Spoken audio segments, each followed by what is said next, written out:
Hi, I'm Kevin DDR. And I'm Aperture Grills. And this is our submission for Magical Tetris Challenge's Updown Tetris mode. Normal difficulty for Awesome Games Done Quick 2018. This is a interesting, unique Tetris game, which features Disney characters and all sorts of magical nonsense. But the Updown mode plays a little more like a traditional Tetris game, in which you battle a series of AI opponents. So without further ado, let's get started. These are not going to be dead in sync. I apologize about that. Here we go. Okay, mute one of them. I gotta mute, well, yours is already muted. Oh, okay. That's fine then. Yeah, so, in Updown mode, you send garbage like most traditional multiplayer Tetris games. You add lines to the bottom of your opponent's screen. This game has a few unique mechanics going on. One of them is that singles charge this bar in the lower left, like the left corner. Yeah, on the left corner for player 1 and on the right corner for player 2. Yeah. You can barely see, actually, player 1 on Aperture Grills' game, which is on the right in this video. Yes, on the right. So you can see that both players' bars are starting to charge. You send garbage by clearing, multiple lines at a time, or clearing combos. And unlike some Tetris games, a combo in this game refers to just any sequence of multiple line clears without a piece placement between them. Another thing you can do is counter garbage, which means that if your opponent has garbage to send to you, you can stop them from sending it by clearing lines. This will come into play quite a bit throughout this run. So the first stage is kind of a walk in the park. Assuming nothing goes horribly wrong, you pretty much just want to start off with a nice big combo, if possible. Hopefully put enough garbage up that, when your opponent misdrops, it kills them. Now, one very important mechanic in this game that makes it kind of interesting, at least to me, is the shared next queue. So what you'll notice is that there is a next piece for each player. You can see that at the top of their playfield. But the piece beyond that piece, that next piece is drawn from a shared next box that both players have. It's in the center above the score. So one thing that is actually quite important in this game is starving your opponent of the pieces that they need. It doesn't come up quite so much in normal, but in expert, from the beginning of the game in expert, the AI will intentionally try and starve you of the pieces you need and snipe away the eye blocks that it needs. Now, because of the way the garbage works in this game, where it doesn't change what column it fills, or what column it doesn't fill, rather, that was actually a really great quick kill on my part right there. Yeah, that's pretty much exactly what you want to be doing every level, but it's easier said than done. Yeah, the goal is really to be killing each AI before they get to their first, playfield clear reset. Yes. Because that, I believe, on my side, the AI probably makes it there. Yeah, just about there. Yep. Yeah. So you can see he pretty much has to start from scratch there. So yeah, it's... what was I saying?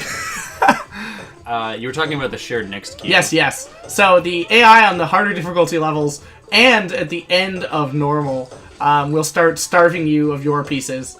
And because, like I said, the garbage column, the empty column, doesn't change, on every attack, it's actually extremely critical that once you send your opponent garbage, either they block off their Tetris well, or you starve them of eye pieces. Yes. And that is much, much easier said than done, especially since the AI has, inhuman reflexes and will block you, and will steal the piece every time it possibly can. So basically, if it's physically possible for it to steal it, eventually in the game, it will. So you definitely need to try and, be aware of that at least. So you might want to wait a little to send your big garbage send, until you've put them in a situation, either intentionally or accidentally, where they've covered their Tetris well. And then also, once you notice that's happened, it's suddenly time to pile on. Absolutely. You need to send as much as possible to try and get the kill. So you cleared Donald Duck around the same time that I started playing against him. Yes. But then I think my Donald was probably pretty fast here.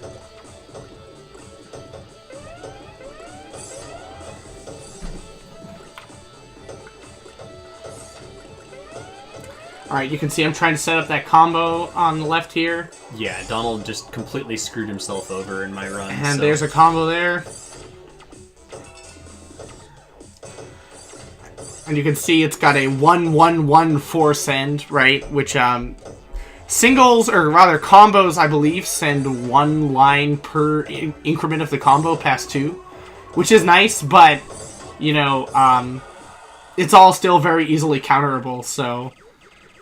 A lot of this game, I would say more than even many multiplayer Tetris games, a lot of it comes into the timing of your garbage sends. That's quite important. Alright. And also recognizing when the AI either makes a mistake or puts itself in a nasty situation. Because you just, like I said, absolutely have to capitalize on that. You know, in the first couple stages, you can kind of get away just like spamming your way really fast into victory. But definitely on the 4th and 5th and 6th stages, you know, it doesn't really matter how fast you play if you don't time your sends right or, you know, don't take advantage of the other mechanics of the game. You just aren't going to finish. You know, I've had matches that last like 6 or 7 minutes on one battle without me dying, you know, playing perfectly fine, just, you know, not taking advantage of the AI's mistakes. Yeah, and the AI makes fewer and fewer mistakes in the later stages. Yeah, and it also starts playing more intelligently with regard to the next block. Sure. So yeah.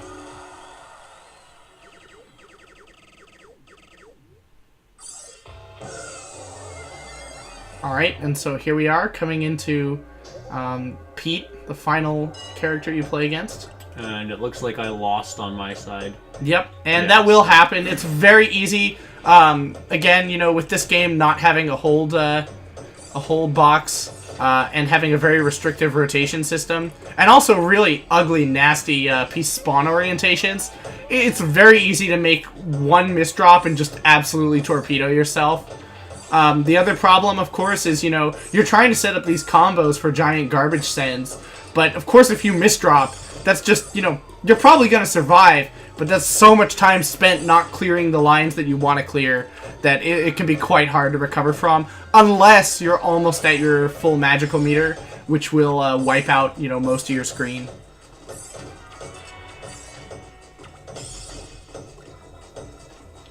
Right, so that time, the AI made a serious mistake, and I was able to clear really fast. Yes.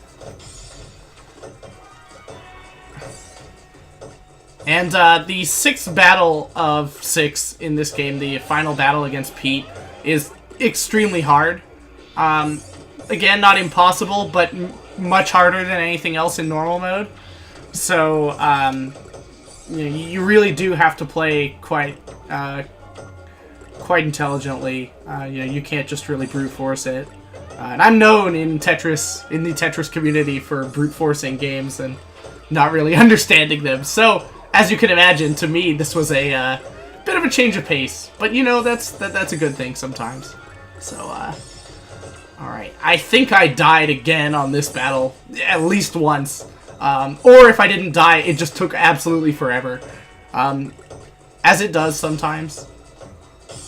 And, you know, in the earlier matches, it's definitely quite possible to hose your opponent out of the pieces that they need, because they don't have... their AI is not...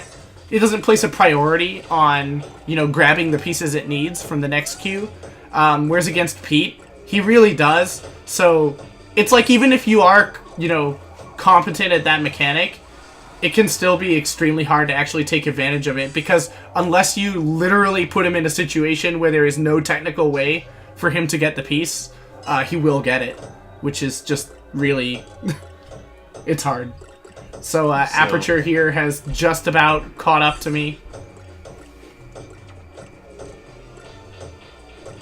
Or rather, he has caught up to me, you know. Essentially, yeah. It's really anyone's game at this point. The 6th battle is just so hard.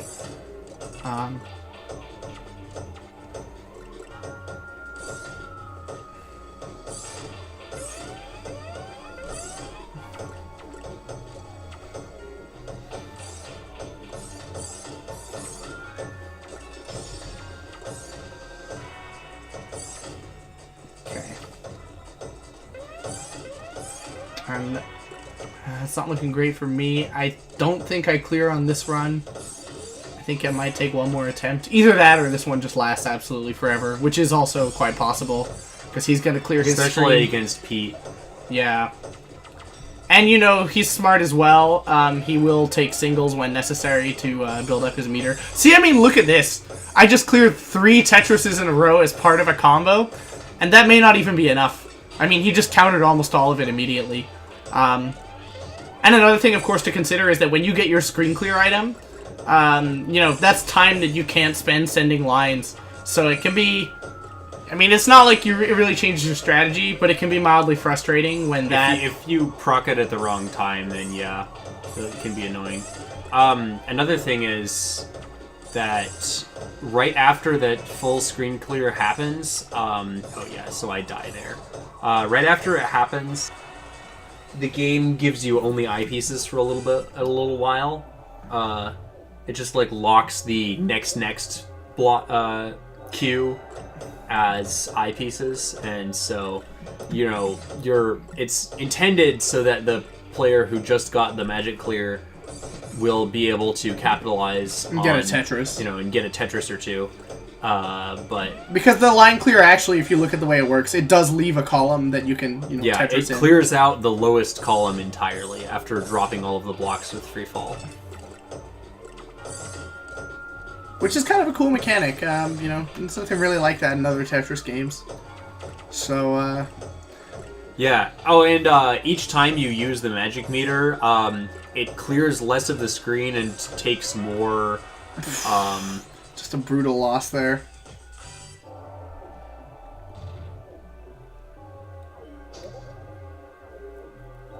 But fear not.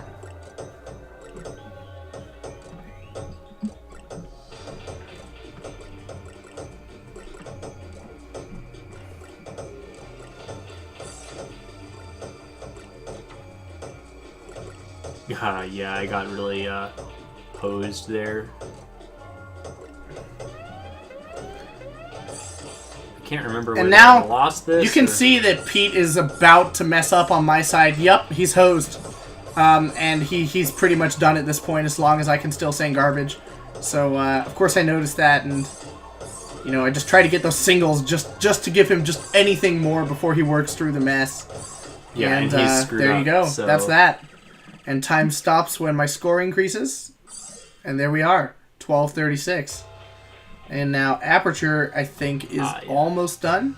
Yeah, so I must have won on this one. And you can see here, he's covered, Pete has covered his Tetris well on Aperture Grills' screen. So this is the moment. And I think, actually, when he was doing this run, I was like, in person, this is it. This is the moment. And I kind of knew it was going to happen. I mean, Pete could still salvage it. Because look, his magic meter is just about full. And I think he was trying to do that there. But to no avail. Oh no, okay, it did work. Okay. He must cover it again immediately afterwards then. Yeah, he did.